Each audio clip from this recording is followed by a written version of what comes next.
Welcome back to Power Lunch, and check out the major averages hitting new highs once again. For the Dow, it's above 44,000 we could close at. The S&P looks like it could close above 6, maybe for the first time. We're a few points shy right now. Is this a Trump-fueled rally? Is it Fed-related? Remember, they cut again last week. Is it all of it in the continuation of a bull market?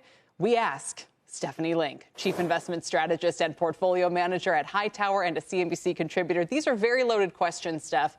And I love the technicians sometimes because they can just go, I don't have to worry about why. I just look at the charts and bull markets are bullish.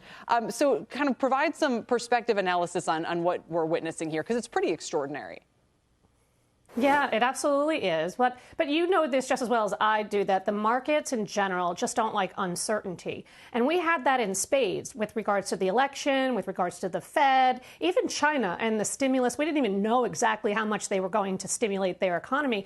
And we got answers to all three last week. Of course, the election is probably the most important of the three, but adding them up together, we have a little bit more clarity, a little bit more visibility. We have now a new administration that is coming that's a little more pro-growth. You were just talking to Tom Beeples about it, but pro-growth, deregulation, less government spend, offset by higher business investment spend, which is much healthier in terms of the composition of growth. Sure, we have to watch tariffs, we have to watch a little bit of elevated inflation, but overall, very positive. Seasonally, November, December, very strong for the markets in general. And you have $6.4 trillion of cash on the sidelines. And so I think there's this fear of missing out situation happening too. And then one last thing, we have an economy that's doing pretty good, right? So you have a Fed that's lowering rates in the face of 2.5% GDP growth and inflation coming down and a pretty solid consumer and a manufacturing renaissance. So there's a lot of good.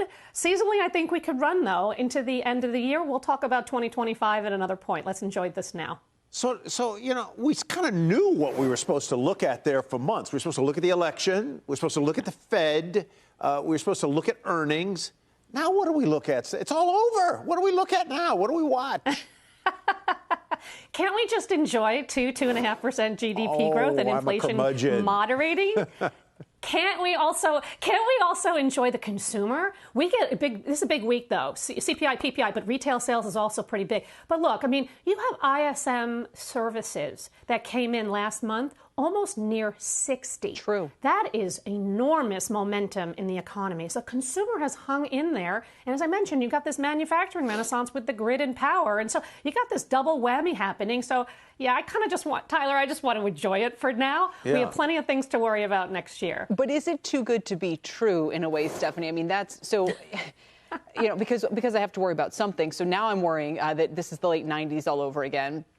And the interesting analogy about that is, people right now will say, look, things can't be that loose because long-term yields have gone up. But, from 97, 98 until 2000, long-term yields went up a lot. And it wasn't a break on the economy. It was a sign of too much liquidity. It was a sign that we were overheating. And you just wonder, are we kind of seeing some of those dynamics all over again?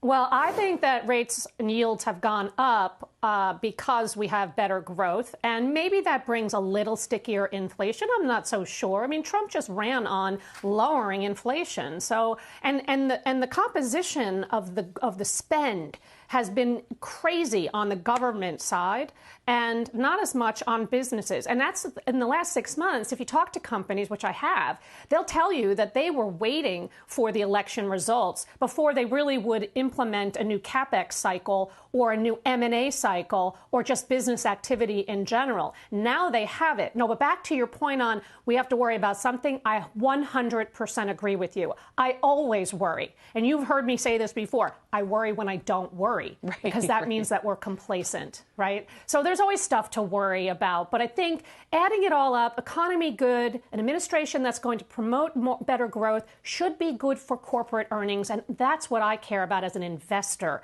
Corporate earnings are running at about up 7% right now, and revenues are running mid-single digits. So pretty good. And, oh, by the way, there are other sectors beyond tech that are pretty attractively valued. And that's what you're seeing. You're seeing this broadening out, which has been happening over the last couple of months, but really in a huge way over the last couple of weeks. Well, let me tell you this, Stephanie. One thing you don't have to worry about is getting your Christmas tree up early. You've done that. It is always the most beautiful one.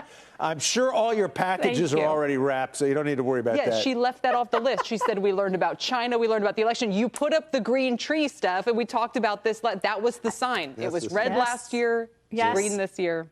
All right. Thanks, Stephanie Link. Yes, appreciate it. Absolutely.